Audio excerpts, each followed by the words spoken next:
Hi,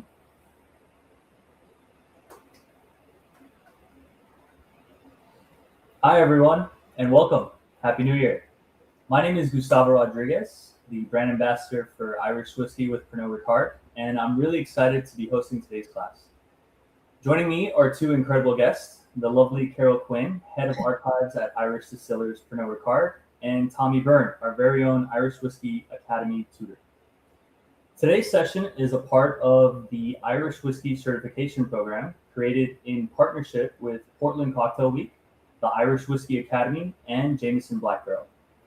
Together, we invited 50 bar professionals to explore the world of Irish whiskey through the new virtual certification experience.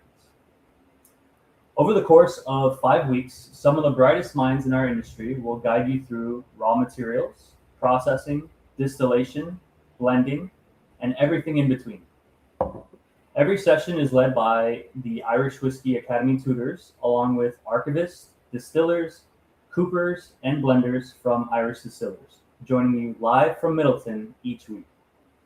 Each Tuesday and Wednesday, we'll dive deep into Irish whiskey, from its history to modern production techniques, and I'm so happy to welcome you to the very first class of the program. Speaking of virtual certification programs, we also have a little gift to help kick off the new year. Applications for the next Irish Whiskey certification cohort are officially reopened for 1 week only. And if you're interested, head to pdxcw.com/Irish Whiskey Spring and apply by 11:59 p.m. on January 13th. Now, for today's class, Irish Whiskey Academy tutor Tommy Byrne and Jameson Archivist Carol Quinn are here to walk us through the history of Jameson, from its origins in Bow Street in Dublin to its current position as the world's most enjoyed Irish whiskey. Using imagery pulled directly from the Jameson archives, we'll explore the early days of the Bow Street Distillery and trace the journey from the golden age of Irish whiskey in the 19th century to its modern home at the Midleton Distillery. Before we get started, just a few housekeeping notes. If you're enjoying the content, please like us on Facebook, subscribe to the channel on YouTube, and follow along on Instagram. And most importantly, please comment below and ask questions, especially if you're one of the 50 certification students. Your comments and questions are how we mark you present for the course. All right, Carol, take it away. Okay, well, Gustavo, just before I start, I think we'd just like to say a few words with my colleague, Tommy here. Thanks, Carol. Hi, guys. I'm just going to say a very quick hello. So as Gustavo mentioned, I'm the tutor here at the Irish Whiskey Academy, where we're currently sitting. I'm going to be with you guys kind of for the whole course. So you're going to hear a lot from me, but tonight I'm very much taking a backseat because Carol is the history expert here. So I'm just popping in to say hello. I'll say goodbye at the end of the class. But other than that, enjoy hearing all about the kind of amazing history we have and ask loads of questions. Thanks. Thanks, Tommy. So everyone, well, hello from Midleton Distillery, where we are deep into winter. I'm sitting here in the Irish Whiskey Academy, and if I look out the windows, it's pitch black. I saw some of your names and locations popping up, and I was so jealous of the lovely places you all are. So as Gustavo said, what I'm going to do is I'm just going to take you through a bit of a deep dive into the history of Jameson whiskey in particular, and maybe Irish whiskey in a bit more generally as well. So normally, this is where you'd find me. This is where I hang out. This is the famous distiller's cottage set in Midleton Distillery. Now, back in the day, as a distiller, you're expected to be on site 24 hours a day. So you had to live on site. So they built this beautiful cottage. It is 26 rooms, so it's quite a sizable cottage. But today, unfortunately, the head distiller has to have his own accommodation somewhere else, and the cottage is home to our archive. We're the only Irish whiskey distillery that has its own records. So we're in a very unique position to be able to talk about our history because we have the raw materials at our fingertips. And inside that cottage is a repository. That means there's 5 strong rooms. They're all temperature, humidity controlled. That's where the archives stay. I'm an archivist by profession. That is my training. So I know how to look after these items. Now, the archive is very much an internal resource for us here in Midleton Distillery and for Jameson Irish Whiskey. But there's so much information there that we know is of interest to the wider world. So we've partnered with a number of external agencies, including Ancestry.com, where we've digitized and made available all of the employee wage books from the Jameson Distillery in Bow Street.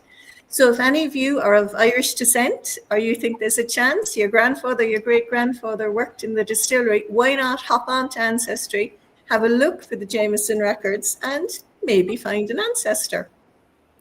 So having said all that now, I'll go into a bit of a deep dive on Irish whiskey.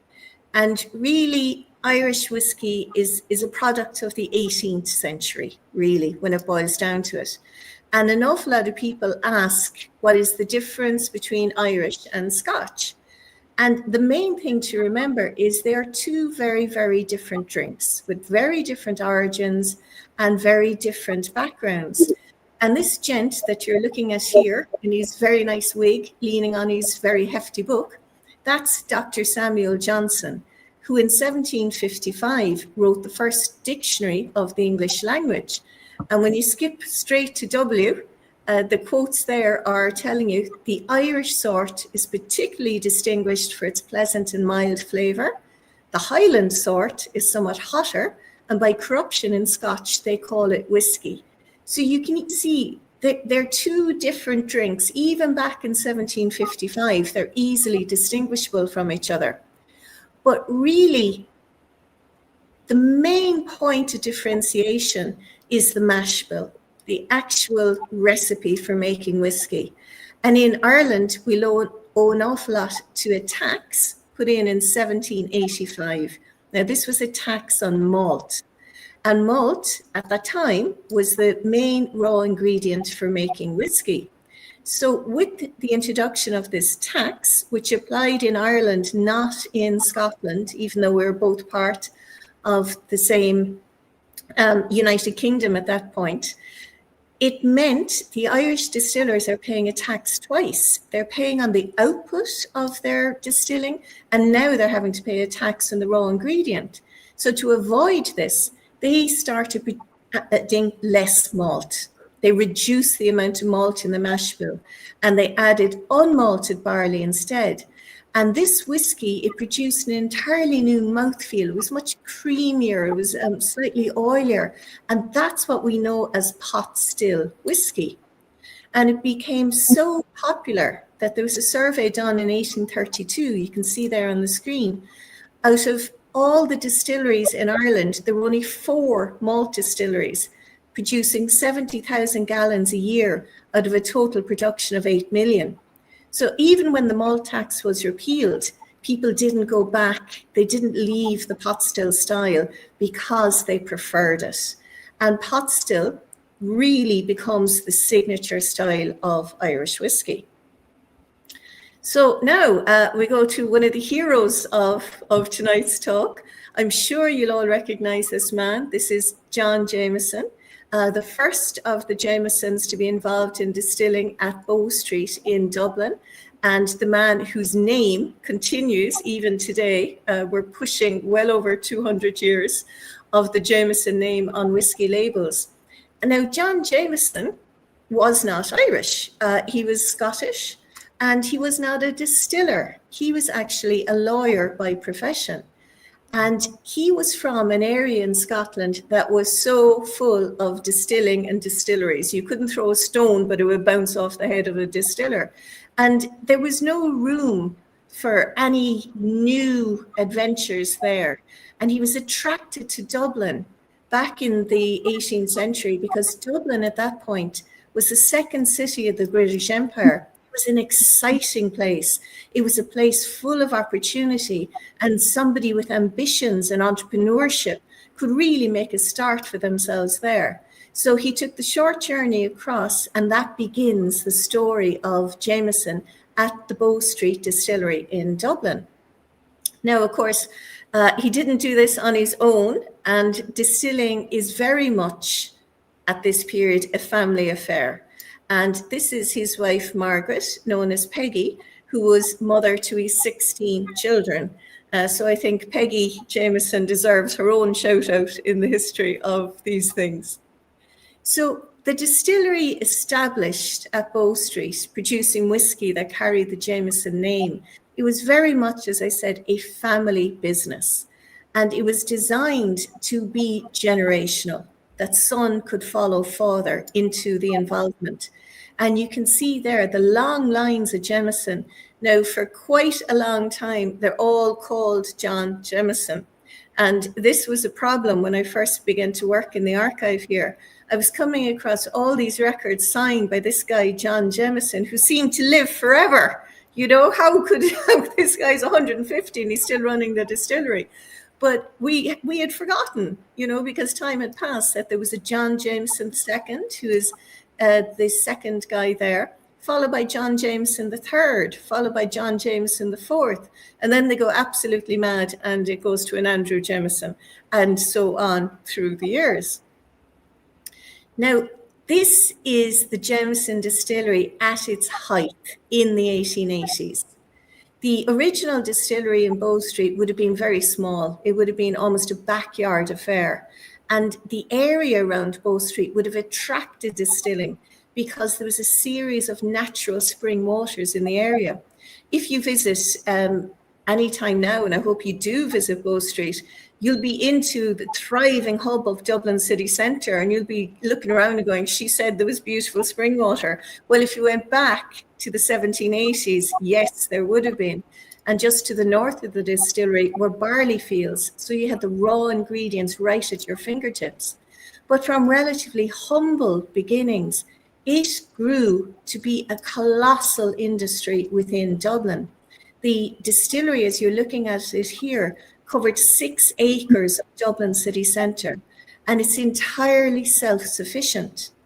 There is a hand-picked crew of about 200 men at any time working there, full of different trades and crafts. You'd expect distillers and coopers, but there's also carpenters, there's leather workers, there's coppersmiths, there's ironmongers. Literally, everything you need to be self-sustaining is contained within the distillery. And in this lovely illustration from the 1880s, you can see the wagons carrying the barrels of whiskey through the streets of Dublin. Even those wagons are handmade within the distillery because it's the carpenters who work there make it. There are wheelwrights who look after the wheels. And of course, the leather workers are making the harness. So it is completely self-sufficient. And at this point, it is producing triple distilled pot still whiskey. That is what is making the name of Jameson famous. And they're not making their whiskey just for Ireland and just for the Irish. They're exporting it all over the world. And you can see here, there's a selection of different labels, all from the late 19th, early 20th century, showing you where the whiskey is going. And if you can see there, as I'm looking at this on my left, we're heading to New York. It's bottled for Park and Tilford of New York. You can see underneath there, it's going also to South America. There's a label for Buenos Aires. There's a label for Uruguay. There's a label for India. This is truly a global drink. And it is a drink of quality. It is an expensive drink, and it is drunk by the type of person who enjoys fine champagnes and fine cognacs. That's who this drink is being pitched as. And you can see there the name of the company, John Jameson and Son, and they're saying proudly that they make Dublin whiskey. And in this era, what that means is triple distilled pot still whiskey. So the distillery at any one time is producing 1 million gallons of whiskey a year. So if you were walking around the streets of Dublin, underneath your feet, and you wouldn't know about this, is these caverns where the whiskey is being stored, because the standard age at this time was about 7 years. So at any one moment underneath the streets of Dublin is 1 million gallons of Jameson whiskey. You can even imagine the smell of the angel's share, that whiskey evaporating up. It must have just put its aroma all over the area. And of course, one of the constant fears and worries at this time when you're storing whiskey was fire. The underground storage areas were built with very little wood, very little flammable material. They're usually stone lined, but fire is always a danger. So I hope you can see in the illustration that you're looking at, if you look down the middle at the little alleyway between, you see there's a shiny cylinder standing upright. That's the fire extinguisher. So best of luck with that one little fire extinguisher if anything goes wrong down in the cellar down there. Now, Jameson, like many other distilleries, had two routes to market. They could bottle it in-house themselves and sell it that way, which is how we normally buy whiskey. But back in the day, there was a different route, and that was where you could buy in bulk now and bottle it yourself on your own premises. Now, if you were a publican, say in Dublin, you might buy what we call a 5-gallon jug. You might see some of those earthenware jugs in antique shops, and you would just decant that and you would sell it over the bar of your public house. Now, if you're a bigger concern, maybe like a wine and spirit importer, you also had duty-free warehouses. And that meant you could buy in the cask, in the barrel, store it yourself, decant it, bottle it, and sell it on. Now, they became known as Bonders Bottlings. And there's two extremely famous ones. The first one is what we now call the Spot range, which was produced originally by a company called Mitchell & Son. Now, they were wine importers into Dublin, and they would import the wine in the wood, in the cask or in the barrel, because a cask really is just a unit of transportation. It's a container. And so it would be imported in these containers. They would decant the wine, put it into the bottle, sell it. And it meant they had an awful lot of empty wine barrels, casks lying around. And they're canny business people. And they went to the distillery and they said, look, we're buying in bulk and we're paying for your barrels. Why can't we provide our own? So the distillery said, well, this makes sense, and we'll give you a reduction for that. So the Mitchells would literally bring down their casks. It would be filled with spirit from the Jameson distillery and then put to mature in their own warehouses. And they realized pretty quickly that it was taking on a new life, a new flavor, and new aromas. And this evolved into an entirely separate whiskey known as Green Spot. And Green Spot was beloved by people in Dublin, but really, in when it was first appeared about the 1920s, you wouldn't have got it much outside of Dublin.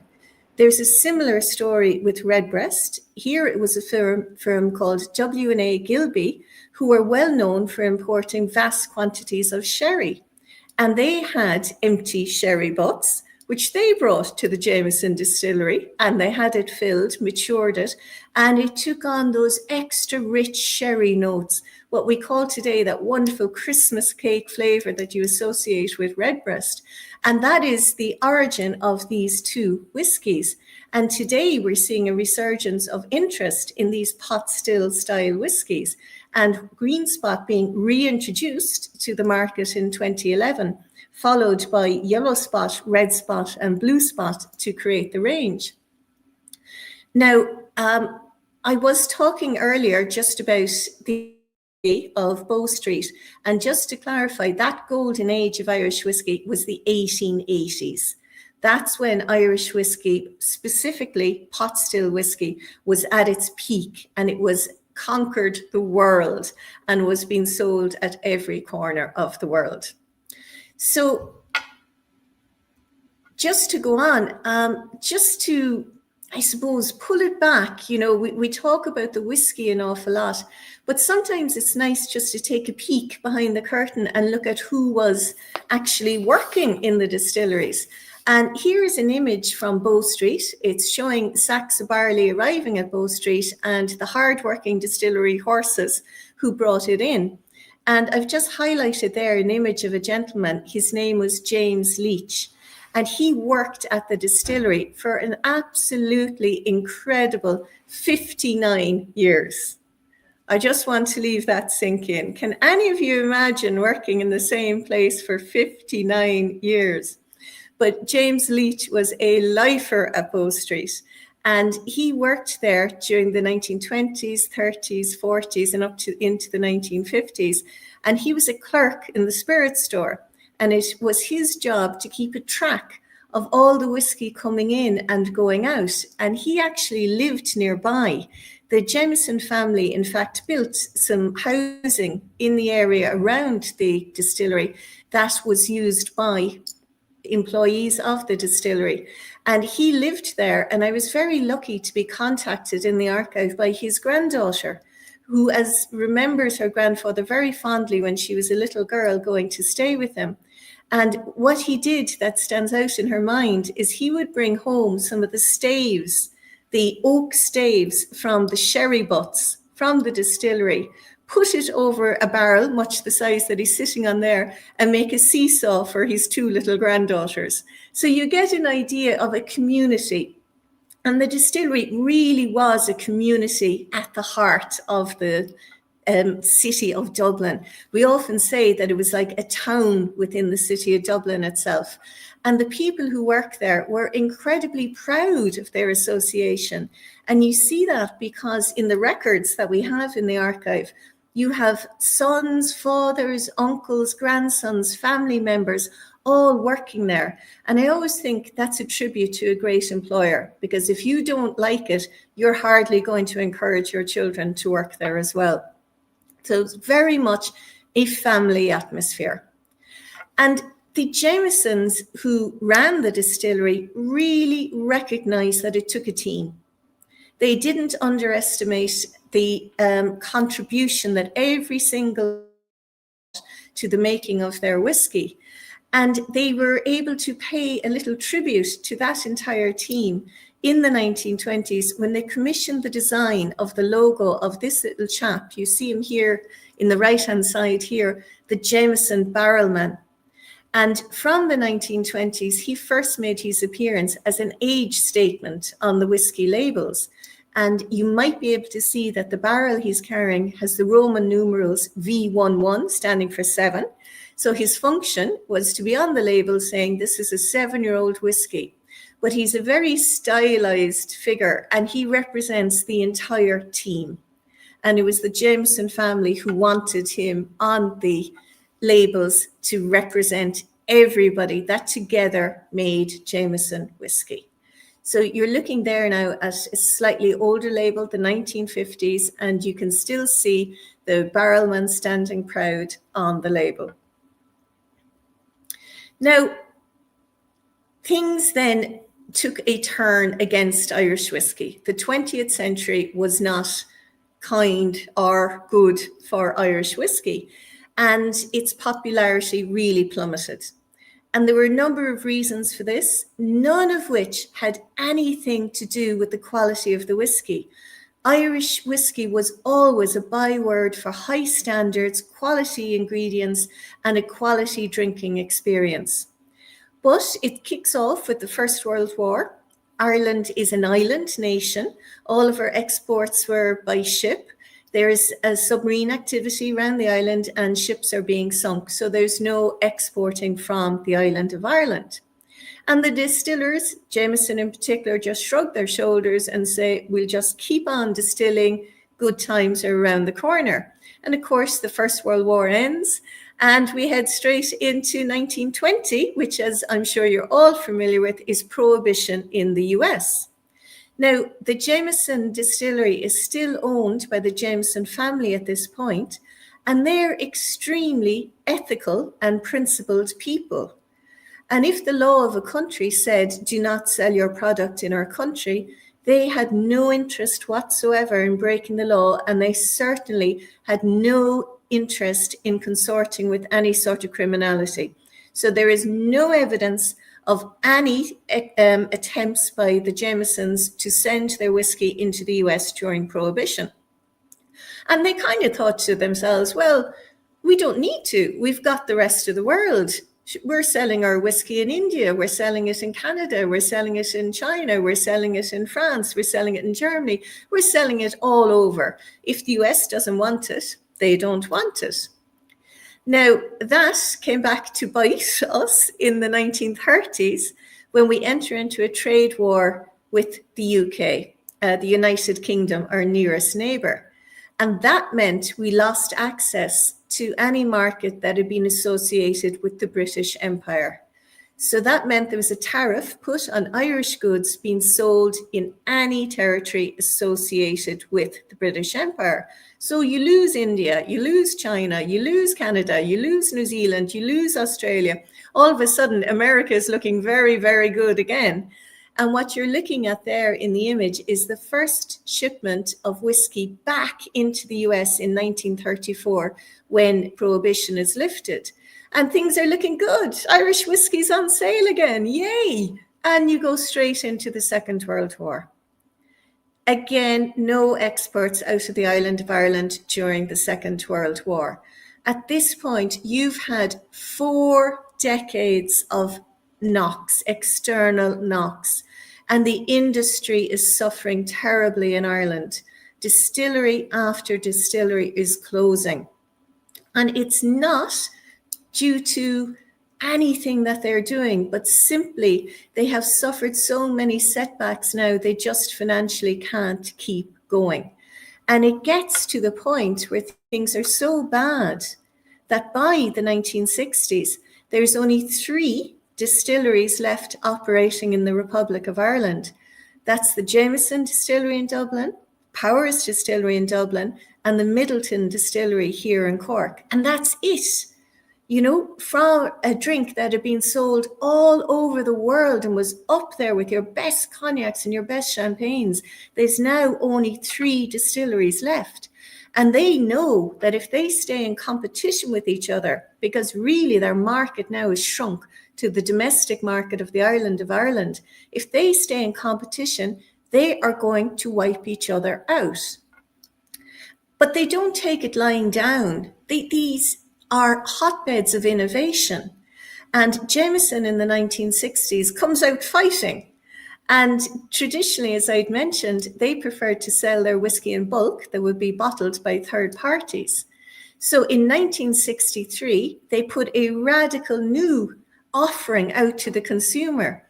And they bottle in-house in the distillery themselves for the first time.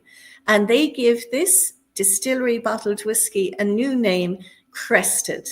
And what you're looking at there is the original invitation from 1963, inviting you to a party in the Jameson Distillery to celebrate the launch of their newest product, Jameson Crested, which at that time was a 10-year-old pot still whiskey.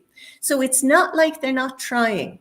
But the one thing they're not prepared to do really is compromise on the quality of their product. But they are trying new innovations the whole time.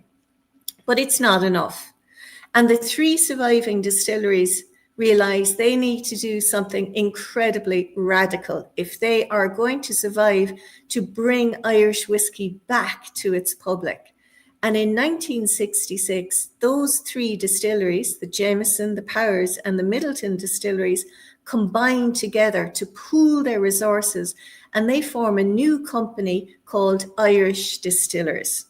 And this new company makes a number of radical decisions because they're fighting for survival at this point now. And they realize that times have changed, tastes have changed. Single pot still, which had won the world over back in the 19th century, was now considered to be somewhat old-fashioned. We're talking about the 1960s. People are looking for lighter, more blendable drinks that are more suitable in a cocktail.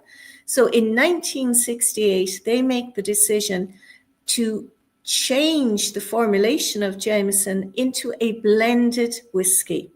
And you see there the first advertisement that they announce this whole radical new departure. And if that was in color, this advertisement was originally in black and white, it would be the iconic green Jameson smashing through the older clear bottles. And this was a really, really brave departure, but it was listening to the consumer, and it was facing the future and bringing your same high standards of production into a drink that was actually what your consumer was looking for. And the next radical decision that has to be made is where the whiskey is actually being produced and being distilled. And the Jameson Distillery at Bow Street, which had been a marvel of the Victorian world, one of the finest industries in Dublin in the 1880s, it was no longer fit for purpose. The city of Dublin had grown around it and almost swamped it. And those streets that you saw, that the horses and carts were going up and down, modern transportation couldn't go up those streets. If you've ever been to Bow Street, try and imagine driving a lorry or a tanker up and down there. It's not possible. So this new company, Irish Distillers, decided to build a purpose-built distillery in Midleton, County Cork, adjacent to the old distillery. And it was unique in terms of its design, completely unique, because it was the first distillery in Ireland ever built to be able to make different styles of whiskey under the one roof. So the three companies that had combined to form Irish Distillers, Jameson, Powers, Midleton, they all had their own style of whiskey that they were very proud of. And this new distillery, opened in 1975, was going to be able to produce that whiskey. And that is where Jameson is still proudly produced today.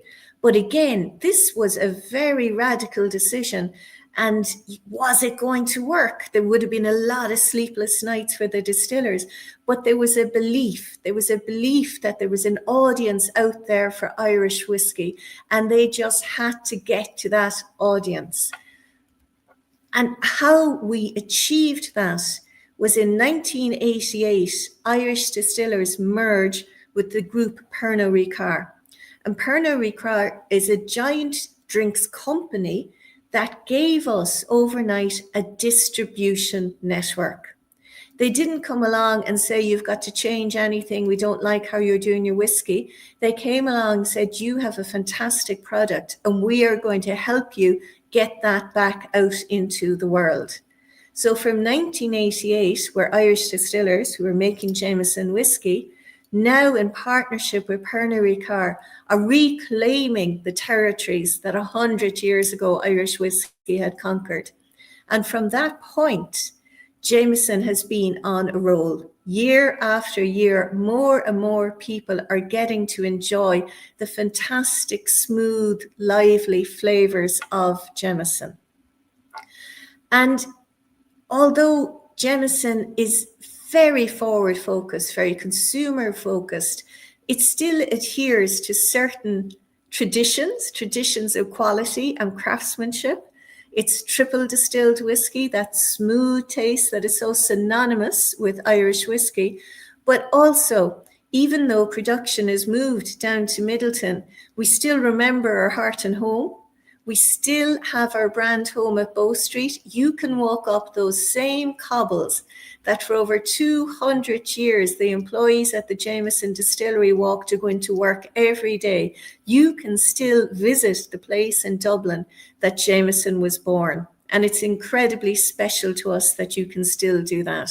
So ideally, if any of you are planning trips to Ireland, you would go to Bow Street, and then you would come down to Midleton and see the past and perhaps, hopefully, see the future as well. And thanks to the success of Jameson Original, we've been able to expand the Jameson family. And people who have enjoyed a glass of Jameson Original are saying, well, what else is out there? And there is a wonderful expansion of Jameson, whether that's Black Barrel, whether it's Crested, whether it's our distiller's batch of single pot still, or whether you really, really want to treat yourself maybe with the Jameson 18-year-old, there is a Jameson for all tastes. And of course, we have our mixable drinks. I'm very, very partial to the Jameson Orange, and Jameson Triple Triple with the white lemonade is not anything that I would ever say no to.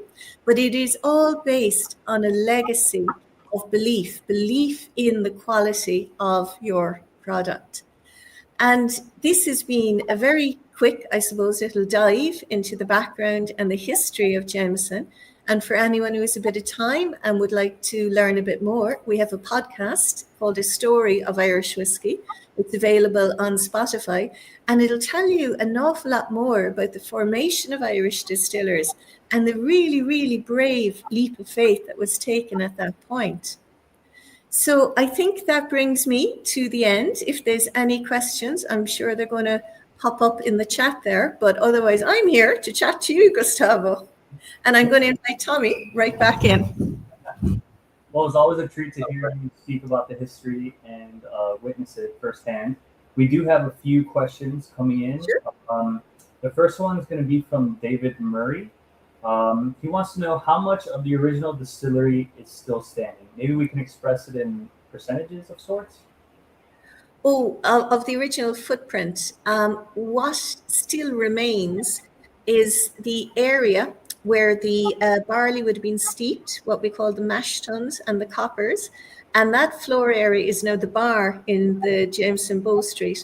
So I would say maybe a third, slightly less than a third, but it's still situated in that streetscape. And as you come out the door of Bow Street, you're still looking at the Dublin skyline, in particular the forecourts and the River Liffey. That is exactly what everyone saw over the 200 years of operation. We have another question here. This one's coming from Caleb. Are those cabin warehouses still there? Well, actually, the area of Dublin, Bow Street, is kind of famous for its underground caverns. And there's a church just nearby called St. Mickens, which is actually famous in Dublin because it has mummies in its crypts. Wow. So you can't visit the Jameson ones, but you can go to St. Mickens and you can look at the mummies in the crypts that had the same dry atmosphere. Wow, I agree with Caleb. That is really cool. Katie Jean wants to go back. Let's go back to when Bow Street was in its heyday. Yeah. Her question is, how much of their whiskey was being sold domestically versus exported at that time? At that point, I wouldn't be able to give you percentages, but the vast majority was being exported. You have to remember, Dublin was quite a small place, and with Ireland, indeed, had quite a small population, and Irish whiskey was quite expensive. So there wouldn't have been a huge whiskey buying population in Ireland. So the global sales would have been much bigger. Yeah. Excellent. We have another question from the Fly Life. At that point in time, the original distillery era, was the barley grown locally or was that sourced? A bit of both. Back in the original days, around the 1780s and 90s, it would have all been bought locally. The barley fields were just to the north of Bow Street. But as the century progressed and up into the 1880s, when you're dependent on the weather for agriculture, if there's a bad harvest in Ireland, they certainly then would look to importing barley. So both, really. Excellent. Jasmine wants to know. Occasionally. Jasmine wants to know who was the biggest exporter of Irish whiskey at that time? Was it Jameson? Well, you see, we actually don't know because we are the only distillery that have our archive. So we don't have anyone to compare it to. Makes sense. And it's good that we did that. Yeah. I have a question here. Are they still using any of the original stills from the original distillery and the new distillery in Cork County? I'm afraid they're not. First of all, the modern stills are very much bigger, thanks to the growth of Jameson. But copper does wear and erode. Oh yeah, just over your shoulder there. It wouldn't. None of them would have lasted that long. They would have been worn out. Excellent. I have another question here from Andres Alvarez. He wants to know if you can talk a little bit more about the crested. Was it a single pot or blended? It was a single pot, and it was originally a 10-year-old single pot still. So it became known as Crested 10. Nowadays, I think, Tommy, you'd know more about the formulation.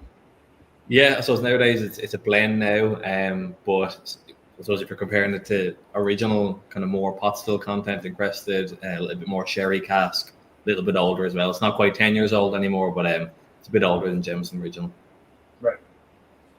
Great. Chan wants to know, when the bonders bottling began, were they taking already aged whiskey and aging it again, or was it fresh distillate going into different barrels? When they first began selling to the bonders, which they were doing from the 1820s and 1830s, the bonders wouldn't have been aging it. They would have been buying, we're going to say, a 7-year-old whiskey and selling it as a 7-year-old whiskey. In the 1920s, when you saw the emergence of Green Spot and Redbreast, sales of Irish whiskey were declining. So the whiskey was staying a bit longer in the warehouses than it had before. So that cask finishing had longer to happen. So what might have been an unhappy time for Irish whiskey, and that sales were going down, actually turned out to be an incredibly innovative time, because that's when these beautifully finished whiskies emerged. Excellent. Katie asks, what is the typical lifespan of a still before the copper erodes too much to be used? You need to save that now for when there's a distiller sitting here. You can patch repair a still. If it's a bit like imagine it's a copper kettle. That's all it is. So if you've got a little hole here, you can patch it, but it gets to a point, where there's more patches than stills. So at that point, you need to. We got 45 years out of the kind of current ones. Obviously, they're a lot busier, but right. They 45. This one might be for Jer later on, but was the wood for the barrel sourced locally? Was the wood originally thought about when crafting their flavor profile? No, is the answer. Ireland doesn't have oak forests, and oak is what traditionally was used, so it would have been imported oak at all times. Great. And Giovanni asked, what was the water source that Jameson used back then?